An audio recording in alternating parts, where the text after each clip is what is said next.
Hi everyone, welcome to December's presentation and our last monthly webinar for 2021. Today's topic is on digital health. My name is Lexi and I'm a wellness coordinator with Kapnick Strive, and I will be one of your presenters today. I am also joined with Kapnick's other wellness coordinator, Emma, who will be presenting during the second half of the presentation. So let's get started. So what is digital health? And when we say health, we are not just talking about diet and exercise, which is also included in health, but health comes in a variety of topics, such as mental health, family and social health, consumer and personal health, community and environmental health, sleep health, financial health, spiritual health, and intellectual health. But going back to the initial question of what is digital health? Digital health is the use of different technologies to provide individuals with the ability to control and improve their health outcomes, referring to the health topics that I just named off. And there is a wide array of digital health technologies. Digital health can include phone apps, websites, and social media, fitness tracking devices, telemedicine, and more. And there's also wearables. So many commonly known wearables include devices produced by these tech companies for fitness and general wellness tracking purposes, such as the Amazon Halo Band, the Fitbit, and the Apple Watch. There's also the Oura Ring, which is another wearable used for observing sleep and vital sign health, and has become well known for its use by NBA athletes during the COVID-19 pandemic. So long story short, there's no shortage of what is out there to help improve your health. So digital health by the numbers. Approximately 87 million people in the US used a health or fitness app monthly in 2020. And that's about 30% of smartphone users, a number that is expected to remain relatively stable in the next 3 years. And 74% of patients say using wearables and other mobile health tools help them cope with and manage their conditions, according to the Boston Technology Corporation. And a Pew Research Center study cited that that number at 62%, making mobile health a more common smartphone activity than online banking, which is at 57%, job searches, 42%, or accessing schoolwork or educational content, which is at 30%. It's also important to recognize that part of the growing digital health market is telehealth, which includes online doctor's visits, prescription services, online health education, interventions, and more. And the medical community is recognizing and now publicizing the potential of telehealth. It's estimated that approximately 70% of all health problems can be handled online. And the industry's aims are diverse. They want to prevent diseases, help patients monitor and manage chronic conditions, also lower the cost of healthcare provisions, and making medicine more tailored to individual needs. And what makes the healthcare industry interesting is that those aims could potentially stand to benefit both patients as well as their healthcare providers. And by gathering more data on markets of health, from activity level to blood pressure, it's hoped that digital health will allow individuals to improve their lifestyles and maintain good health for longer. And so they'll also need fewer visits to their physician. And digital health apps and telehealth can also improve healthcare access, reduce in-office wait times, and allow healthcare services to be more streamlined. So why utilize digital health? So there's three things that pop up immediately when we ask why we should utilize digital health. First is convenience. It's never been easier to have a health coach, personal trainer, supportive community, and doctor right in your pocket. Next is self-care. Using these digital health apps allows you to prioritize your health no matter where you are at. You could be at home, you could be at work, you could be on vacation.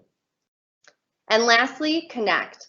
Whether you're connecting with a workout or diet community or with a healthcare provider, you can share your journey. But it's not just lifestyle medicine that digital health can help with. An ecosystem is developing that will increasingly offer ways for people with chronic conditions to better monitor and manage them. And while digital health can give users the tools to practice lifestyle medicine with just a smartphone and an app, adding a peripheral or two could improve the medical management of their disease as well. So take those with high blood pressure.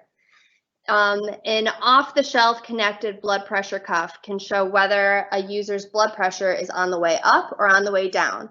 And so it can help identify not only what lifestyle changes are successful and which medications can help control the condition, or if someone has, quote, white coat syndrome, where the stress of being in a doctor's office can spike a patient's blood pressure. Similarly, connected glucose monitors can help diabetics get a handle on their diet and how effective their medication is by tracking their blood sugar control over time. And digital health tools mean more and better data on such metrics can be collected and shared with physicians to allow them to analyze the results and adjust their management accordingly.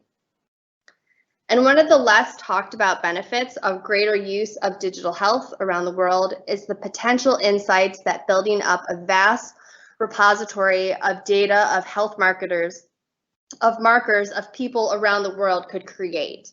In future, with the help of big data systems and artificial intelligence, researchers may be able to tease out connections between conditions and people's lifestyles, determining how doing or not doing a certain thing, be it where you live, what you eat, where you work, what medications you take, and so on, will increase or reduce your chances of having a certain medical condition.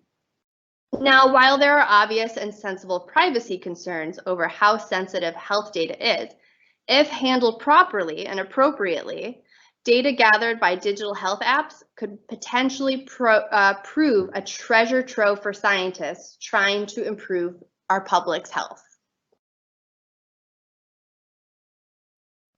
Now, enough about that. Let's talk about some apps that are currently on the market.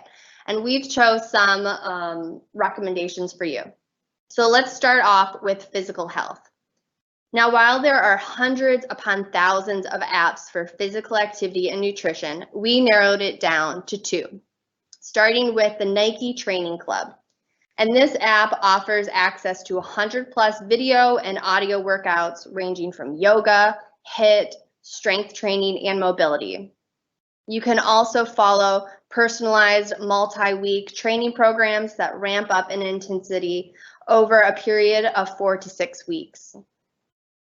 The next app is Fujikate, which is a personal favorite of mine. It can be hard to figure out exactly what's in your food just by reading the nutrition label alone, especially if you've never read a nutrition label before in your life. And with the Fujikate app, you can find out if your food contains harmful ingredients like added sugars, trans fat, or MSG. And once you track what you eat, the app measures the calorie quality of the food and gives you a food grade. Healthy, unprocessed food tend to have a higher score, but if the item has a low food grade, the app will give you suggestions for healthier alternatives. And tracking apps for nutrition and physical activity can be particularly useful for those that struggle with boredom, creating habits, or accountability. Thanks, Lexi. This is Emma jumping in. I actually just wanted to add a quick note about Nike Training Club. I have tried it before, and one thing that I find really interesting about the app is that when you select some workouts, some will be broken down by movement or repetition, and then there's also an option just to follow along to a video of an instructor performing that exercise.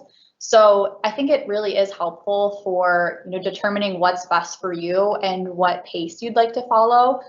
For someone who prefers to take things at their own pace, following that sort of step-by-step, movement-by-movement guide would be potentially more helpful. And for someone who wants to follow the pace of the instructor and follow along to a video, there's that option as well. So just something that I found interesting about the app. Awesome, thanks, Emma. So now looking at apps for mental health services, and this can be quite intimidating, especially in a technology-driven world that offers so many options.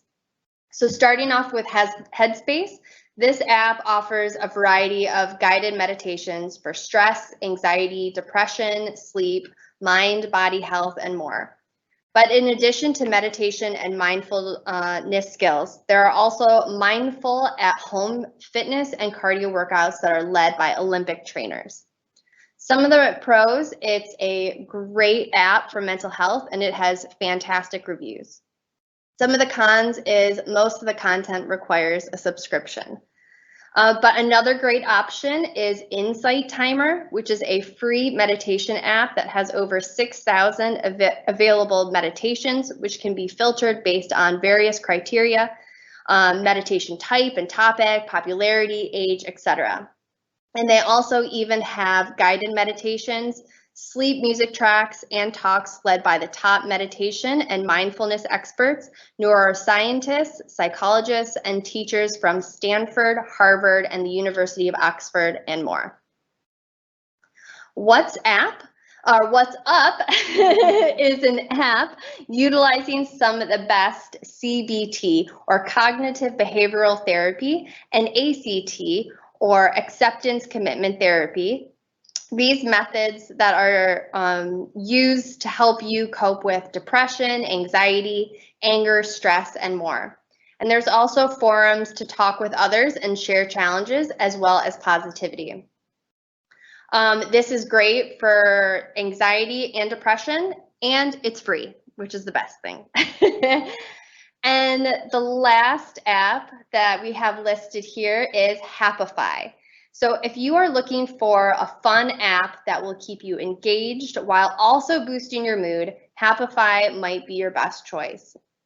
And it's all about playing games, but every game is science-based activity meant to reduce stress, build resilience, and overcome negative thoughts. And the activities were developed by positive psychology experts who are familiar with evidence-based cognitive behavioral therapy interventions. And while the ultimate goal is to make you happier, the app lets you decide what track you would like to work on, such as coping better with stress, fueling your career success, achieving mindfulness through meditation, conquering negative thoughts, or building self-confidence. And I do want to note that there are so many apps, and we recommend, just searching the app or the internet to find what app or what health app may work best to fit your needs. And remember, you can always download the app, try it out from the comfort of your home, and if it doesn't work out, you can delete it and then try a different one. So at this time, I'm now going to hand it off for the rest of the presentation to our other wellness coordinator, Emma. Hi everyone, this is Emma speaking. So for our next round of app recommendations, we are going to focus on apps for recovery. This might look like for someone who is recovering from an eating disorder or other disordered eating habits. It might look like for someone who is recovering from alcohol addiction or other drug addiction.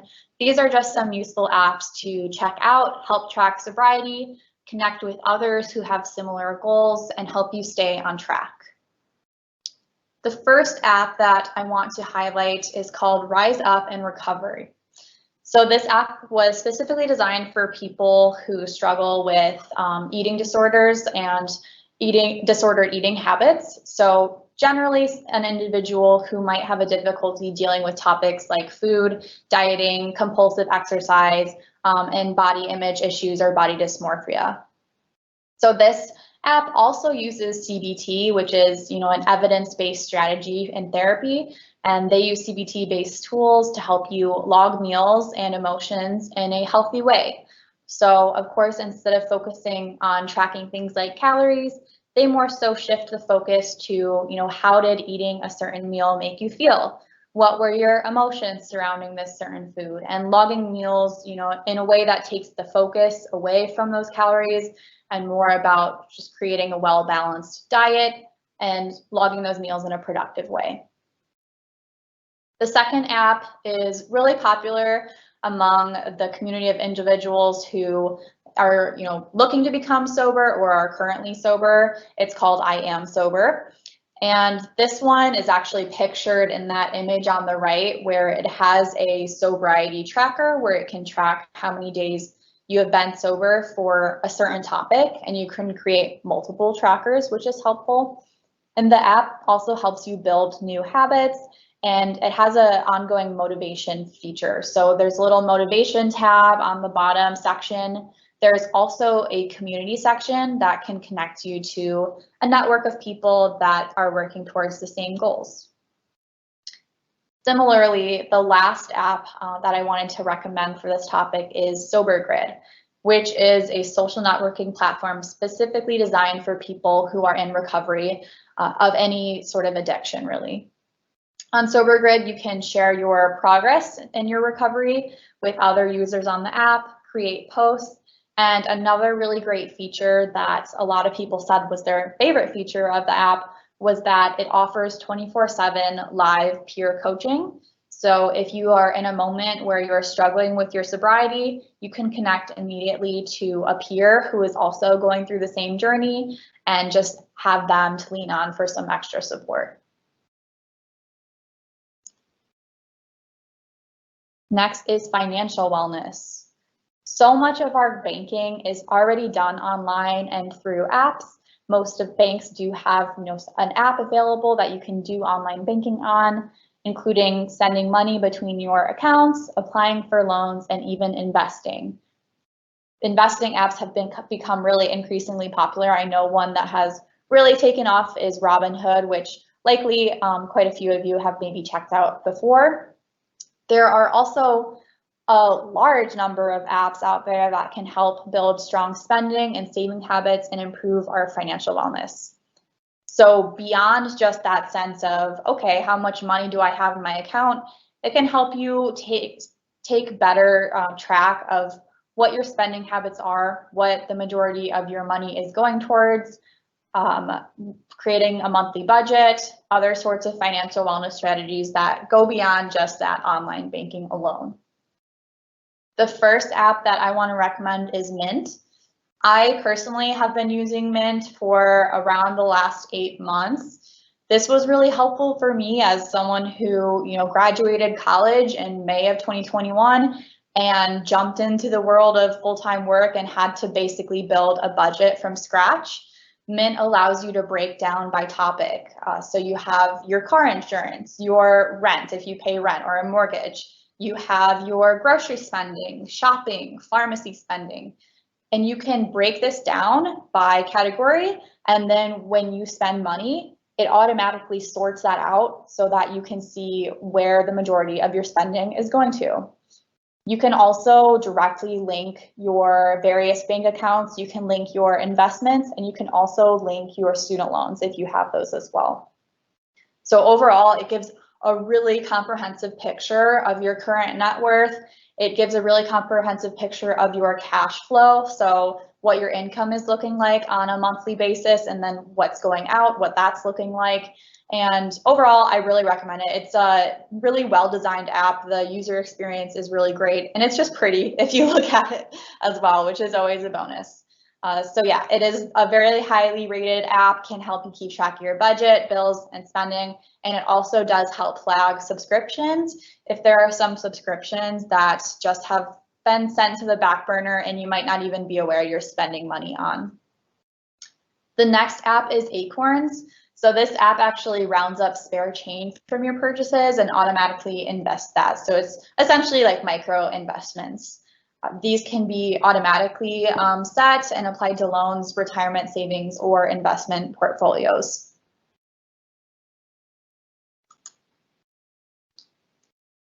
The next topic is goal setting.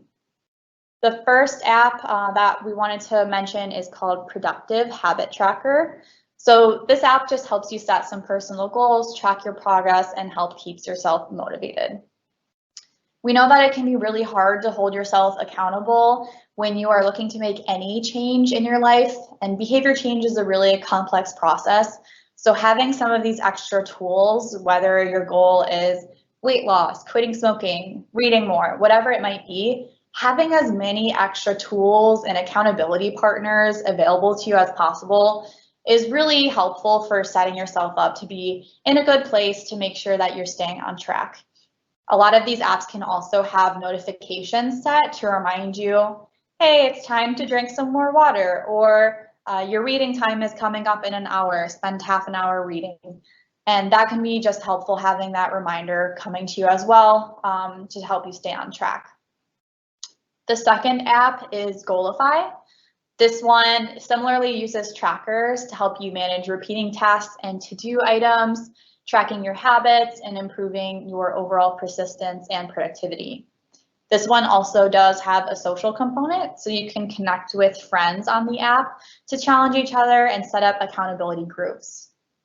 Again, that component of having an accountability partner or accountability group, we have seen, anecdotally and also with evidence that having that extra sense of accountability can be really helpful for people that are looking to make a change, because even just telling someone, whether it's through a text, through the Goalify app, through speaking to them in person, telling someone what your goals are makes them a lot more real, and it makes it more likely that you're going to stick to it, because you know that someone else in the world has on their mind that that's what you want to be doing, and you want to make sure that you're sticking to your word. So for a lot of people, that is a really helpful component, just having that extra accountability.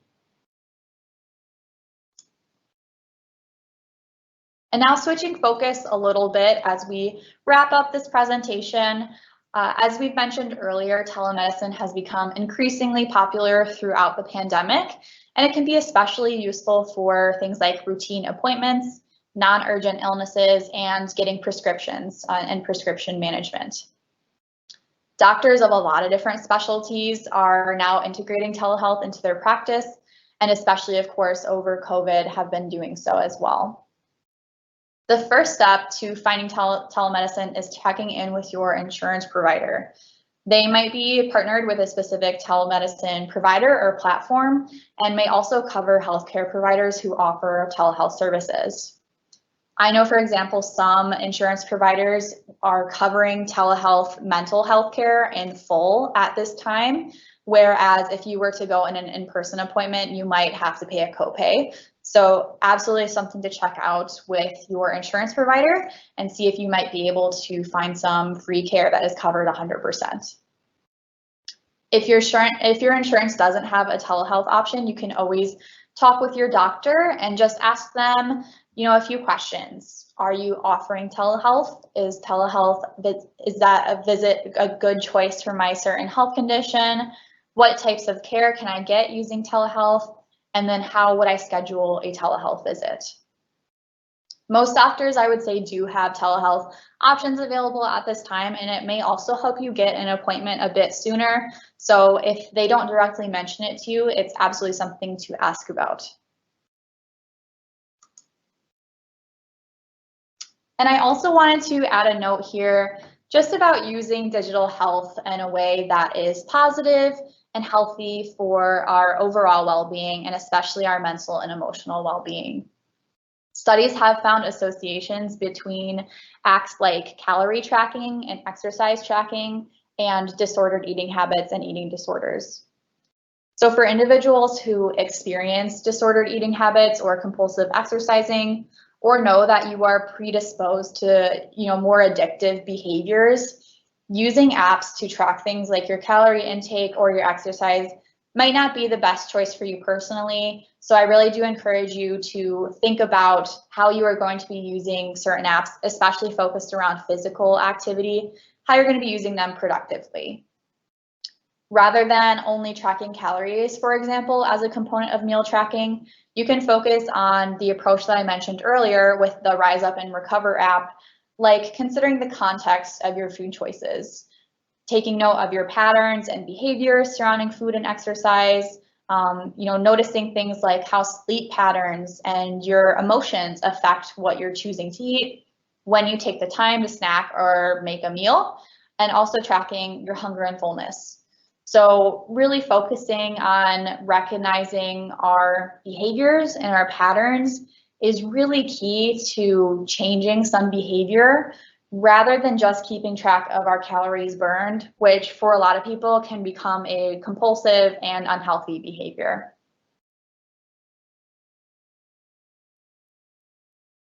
Another similar note, with any app, just making sure you are limiting your screen time.